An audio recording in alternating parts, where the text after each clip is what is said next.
नमस्कार. Fast and best हवामान अंदाज या यूट्यूब चॅनलमध्ये मी दादा सकने आपले सर्वांचे स्वागत करत आहे.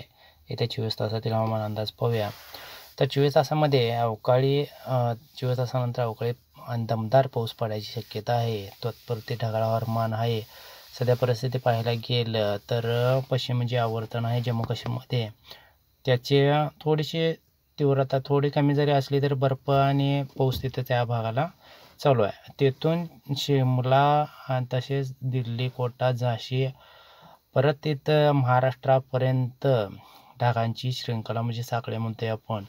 त्या पद्धतीनं इंदोर, जालना, मुंबईपर्यंत, नागपूरपर्यंत आलेले दिसून येते. म्हणजे उत्तर ते दक्षिण भागापर्यंत ढग आता सध्याला आहेत. बेळगाव म्हणा, इकडे खाली मंगळूर, बेंगालूर ह्या भागातून सुद्धा ढगाळ हवामान परिस्थिती आहे. पूर्व भागातच तेवढं थोडीशी भारताच्या थोडेसे ढगाळ कमी आहे, पण पूर्णतः पश्चिम भागातून आणि मध्य भागातून ढगाळ हवामान परिस्थिती आहे. पुढचा अंदाज बघण्या अगोदर चॅनल सबस्क्राईब करून घ्या. रात्रीतून पाहायला गेलं तर अहमदनगर, बीड, अकलूज, सोलापूर, लातूर, नांदेड ह्या भागातून सुद्धा ढगाळ हवामान परिस्थिती राहणार आहे. तिथून पुढे पाहायला गेलं तर अकोला, लोणार, अमरावती, पुसद या भागात हलक्याशा पावसाची शक्यता म्हणजे थोडीशी गर्जना म्हणा हलकीची पावसाची शक्यता जाणवत आहे. जळगाव, मालेगावला तीव्र असेल म्हणजे ढगाळ हवामान परिस्थिती राहणार आहे. आणि इकडे नाशिक, छत्रपती संभाजीनगर, अहमदनगर, बीडच्या परिसरात, पुण्याच्या परिसरात, मुंबई, पालघर ह्या भागातून सुद्धा ढगाळ हवामान राहणार आहे रात्रीतून. तिथून पुढे पाहायला गेलं तर दक्षिणेकडे दापोली, सातारा, सांगली परिसरात, गोकाक, कोल्हापूर घाट परिसर ह्या भागातून सुद्धा ढगाळ हवामान परिस्थिती राहणार आहे. एका दुसऱ्या ठिकाणी हलक्याची पावसाची शक्यता नाकारता येत नाही. तसेच तिथून पुढे पाहायला गेलं तर जळगाव, छत्रपती संभाजीनगरला हलक्याची पावसाची शक्यता नाकारता येत नाही. आणि तिकडून पुढे जाऊन असं पाहायला गेलं तर आणि लोणार, अकोला या भागातून सुद्धा हलक्याच्या पावसाची शक्यता होण्याची शक्यता वाटते. सातारा परिसर, घाट परिसरात सुद्धा हलक्याच्या पावसाची शक्यता वाटत आहे.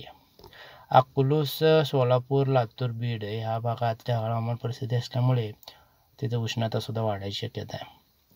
आणि उद्याच्या भागात बघायला तर सातारा म्हणजे आपला घाट परिसर, कोल्हापूर परिसरातून हलक्याच्या पावसाची शक्यता दाखवत आहे.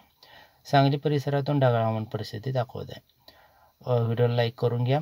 चॅनल सोलापूर, कलबुर्गी, लातूर या भागात हलक्याच्या पावसाची शक्यता दाखवत आहे.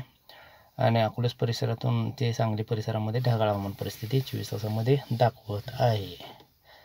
आणि पुढे पाहायला गेलं तर इकडे लोणार, पुसद, छत्रपती संभाजीनगर, बीडच्या काही परिसरात हलक्याच्या पावसाची शक्यता दाखवत आहे. 24 तासामध्ये असं दाखवत आहे. सध्या परिस्थिती निर्माण होताना दिसत आहे. तसेच पुढे पाहायला गेलं तर जळगाव, अकोला, अमरावती, लोणार ह्या परिसरात पावसाचा जोर वाढताना दिसत आहे. छत्रपती संभाजीनगरपर्यंत पावसाचा जोर वाढण्याची शक्यता वाटत आहे. तिथून पुढे पाहायला गेलं तर आपल्या साईडला म्हणजे सांगली, रत्नागिरी, गोकाक, कोल्हापूर परिसर ह्या भागात ढगाळ हवामान एका दुसऱ्या ठिकाणी हलक्याच्या पावसाची शक्यता जाणवते. तसेच पावसाची तीव्रता आता समुद्राकडून सुद्धा अरबी समुद्राकडून सुद्धा तयार होत आहे. तिथेही पाऊस तयार होत आहे. कोंडापुरा, शिर्शी या भागातून पाऊस म्हणजे समुद्रामध्ये तयार होत आहे. ढगाळ हवामान परिस्थिती या कर्नाटक भागातून सुद्धा असणार आहे. तिथून 48 तासानंतर 24 तासानंतर दमदार पावसाला सुरुवात होणार आहे. एखाद्या वेळेस गारपीट होण्याची सुद्धा शक्यता नाकारता येत नाही. अमरावती, अकोला, लोणार या भागात, जळगाव, छत्रपती संभाजीनगर, पुसद या भागात दमदार पाऊस होण्याची शक्यता वाटत आहे. आणि बीड नगर परिसरात, अकलूज, सोलापूर, लातूर, नांदेड ह्या परिसरात सुद्धा हलका मध्यम पाऊस पडण्याची शक्यता मॉडेल दर्शवत आहे. एकंदरीत पावसाच्या प्रमाणात थोडासा वाढा 24 तासानंतर होण्याची शक्यता आहे. रोजची अपडेट पाहत चला. सध्या परिस्थिती पाहायला गेला तर उद्याच्या परिस्थिती आणि सध्याची परिस्थिती जम्मू काश्मीरमध्ये बर्फ चालूच आहे, पण पाऊस आणि बर्फ हे दोन्ही मिश्र पाऊस तिथं सध्या चालू आहे. तिकडून पावसाचे ढग किंवा द्रोणी स्थिती होऊन पाऊस पडण्याची शक्यता उत्तर भागातून वाढत चालली आहे. आणि पुणे परिसरातून सातारा परिसरात, घाट परिसरात, दापोलीपर्यंत पावसाची शक्यता म्हणजे हलक्या पावसाची शक्यता बनत चाललेली आहे. पावसाचा जोर हळूहळू वाढतोय आणि अवकाळी पाऊस उत्तर भागातून जास्त दाखवत आहे. चॅनल सबस्क्राईब करून घ्या, व्हिडिओ लाईक करून घ्या. धन्यवाद.